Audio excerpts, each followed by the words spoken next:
আমরা কি জাস্ট একটা আকস্মিক ঘটনা, নাকি আমাদের অস্তিত্ব এটার পেছনে কোনো একটা গভীর উদ্দেশ্য আছে?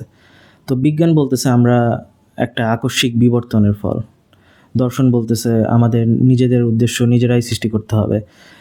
আবার রিলিজিয়ন বলতেছে আমাদের সৃষ্টির পিছনে মহান সৃষ্টিকর্তার একটা সুনির্দিষ্ট পরিকল্পনা আছে। তো ইসলামিক দৃষ্টিকোণ থেকে দেখলে মানুষের জীবনের উদ্দেশ্য অত্যন্ত পরিষ্কার। আল্লাহ তাআলা পবিত্র কোরআনে বলছেন, আমি জিন এবং মানুষকে কেবল আমার ইবাদতের জন্যই সৃষ্টি করছি।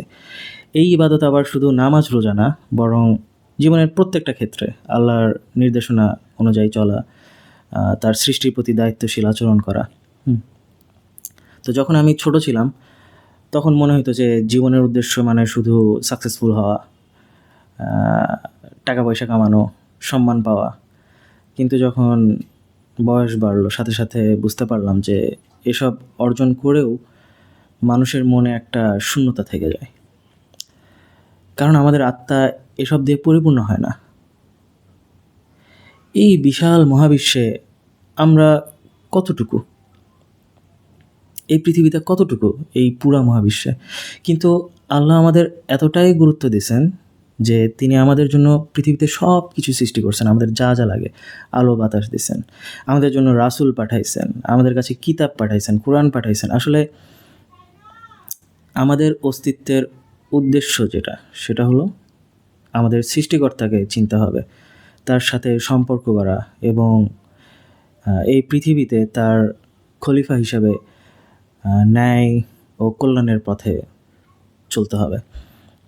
কোরআনে আল্লাহ তাআলা বলছেন যে তিনি মানুষকে খলিফা হিসাবে সৃষ্টি করছেন, যার অর্থ পৃথিবীতে তার প্রতিনিধি হিসাবে আমাদেরকে পাঠাইছেন। সো আমি কি সেভাবে বাঁচতেছি যেভাবে আল্লাহ তাআলা চান? আমি কি আমার চারপাশের মানুষের জীবনে পজিটিভ পরিবর্তন আনতে পারতেছি? আমি কি প্রকৃতিকে রক্ষা করে চলতেছি? আসলে আমাদের জীবনের উদ্দেশ্য শুধু সুখ শান্তি খোঁজা না, ওই যে পার্সুট অফ হ্যাপিনেস বলে, এটা একটা ভুল ধারণা। বরং অন্যদের কল্যাণে কাজ করার মাধ্যমে নিজের জীবনকে সার্থক করতে হবে আমাদের। রাসূলুল্লাহ সাল্লাল্লাহু আলাইহি ওয়াসাল্লাম বলছেন, সর্বোত্তম মানুষ সেই যে মানুষের জন্য কল্যাণকর। আমি ফিল করি যে যখন আমরা আমাদের ক্ষমতা অথবা প্রতিভাকে অন্যের কল্যাণে ব্যবহার করি, তখন আমরা আমাদের সৃষ্টির উদ্দেশ্য পূরণ করি। একটা বীজ যেমন গাছে পরিণত হয়ে ফল দেয়, তেমনি আমাদেরও বিকশিত হয়ে ফল দেওয়ার জন্যই সৃষ্টি করা হয়েছে। সেই সাথে এই জীবন একটা পরীক্ষা। আল্লাহ তাআলা আমাদের বিভিন্ন পরিস্থিতির মাধ্যমে দিয়ে যাচাই করেন আমরা কিভাবে প্রতিক্রিয়া জানাই, আমরা কিভাবে সিদ্ধান্ত নেই, আমাদের কিভাবে অন্যের সাথে আচরণ করি। এই পরীক্ষার মাধ্যমে আমাদের ক্যারেক্টার গঠিত হয় এবং আমরা আধ্যাত্মিকভাবে বৃদ্ধি পাই। আসলে জীবনের উদ্দেশ্য খোঁজার যাত্রা এটা একটা চলমান প্রক্রিয়া। এটা একদিনে খুঁজে পাওয়া যায় না। এটা অনেকটা একটা বাগানের মতো, যেখানে আমরা প্রতিদিন পানি দেই, আগাছা তুলি, যত্ন নেই, ফসল ফলাই। সময়ের সাথে সাথে সাথে আমরা আমাদের জীবনের উদ্দেশ্য সম্পর্কে আরও গভীর উপলব্ধি লাভ করি।